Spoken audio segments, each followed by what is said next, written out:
Welcome back to the Information Week News Desk, coming to you live at Interop ITX. I'm Sarah Peters. Now it is time to talk about GDPR. I'm sure you know, and if you don't, you should. You really, really should. That in just 23 days, the gloves will come off, and the EU General Data Protection Regulation, GDPR, will start being enforced, and I'm so excited. And my next guest spoke yesterday about the Procrastinator's Guide to GDPR Compliance, managing consultant of egrc.com, Lorne Joseph. Lorne, I can't wait to talk GDPR with you. You're my favorite person to talk GDPR with. I love your energy and share how ominous of an issue it really is. It's really awful. Yeah. I love it. Tell the people who might not know first just why we're worried and excited about GDPR. You know, it's interesting, and thank you so much for having me. I love the conference. I love being able to talk to this diverse group. We're typically with security folks and risk folks, and the IT folks are the ones doing the work and implementing the controls, so it's really important for us to come together, IT and security and privacy now, and share. But the greatest, I think, challenge to managing GDPR is that there's so much operational overhead. Before, whether it was PCI or SOX, you could cordon off sections of your network. You could take your financial systems and put them in a box, essentially. You could take your credit card systems and create your own little network, fiefdom specific to those transactions, and then you would apply the commensurate controls that way. That's not the case with GDPR. It's operationally focused. So wherever my telephone number is, wherever my email address is, wherever my name is, wherever any other number of personally identifiable metadata values are stored is now in scope. So that marketing website that you use for loyalty and branding, just an ominous website, didn't generate any revenue, now has the potential to cost you 20 million euros. Now for a US company, that's like 28 million US to do the math. It was a marketing website, and that's the scary part. People aren't thinking about those marketing websites as risk. Well, when you spoke yesterday, what was your sense from the audience that they were thinking, yeah, okay, we got this, or was there a feeling of, oh, yeah, we still have a lot of work to do?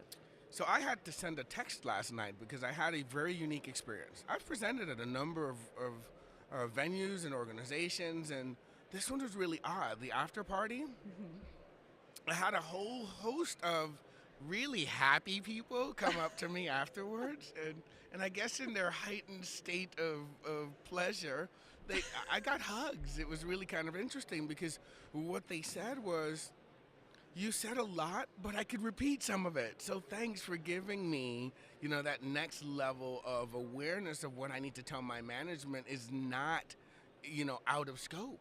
Because those are the things that we were talking about. What are the big bucket areas that you need to be concerned with, whether you're a nonprofit, a school, or a $100 billion organization?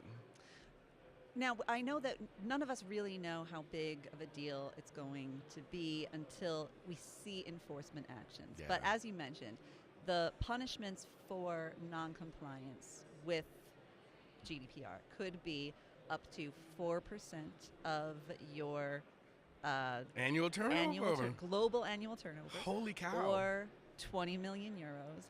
What do you anticipate if you were a betting man, and we are in Las Vegas? So if that's you were a betting really man, interesting. what do you imagine? So 2 answers. I actually do have a wager.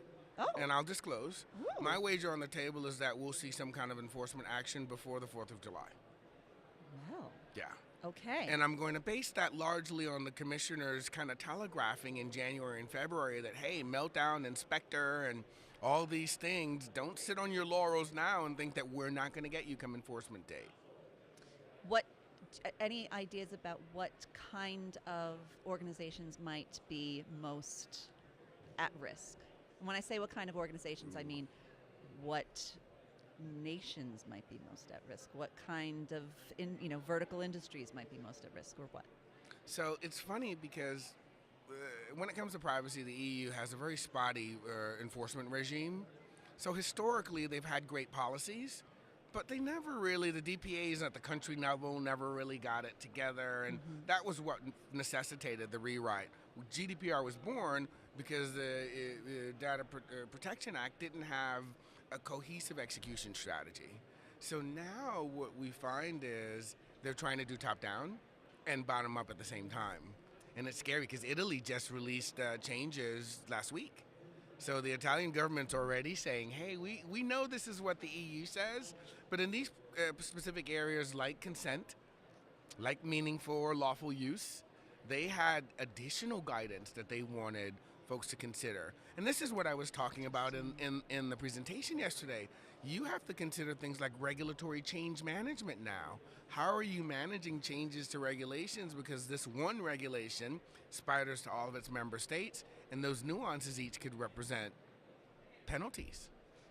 Okay, in the little time that we have left, if you were going to tell all those people out there what one step that they can take tomorrow to make sure that they're on the road to getting ready for GDPR, what's that One first step? So if I could, I'd like to make it 5, but I'll make it really quick. Okay. There are 5 steps because it's such a diverse, focused regulation. The focus on operation and security and privacy, it's hard to make it one All step. right. Make sure you know who your privacy professional is, so get a DPO assigned. Mm-hmm. Perform a data mapping, a data flow analysis. Know your inventory. Mm-hmm. Do a program framework analysis and create a remediation plan with prioritization. From that, make sure that your notices and consent are good. And lastly, and not least, is that you have all of your sign-offs and everything documented. Those approvals now are huge from an impact standpoint because you have to demonstrate due care. Whew, none of that is easy. None of that is easy. But all excellent advice. Lorne, thank you so much. It was great to be here, and I always love time spending with you. Likewise. It's We'll have to awesome. do it more often. But not now, because we've got to get to our next person. But we are here with you, Information Week viewers, until 5 p.m. Eastern, 2 Pacific at informationweek.com/IW News Desk. That was Lauren Joseph, and we have more from Interop here for you after the break.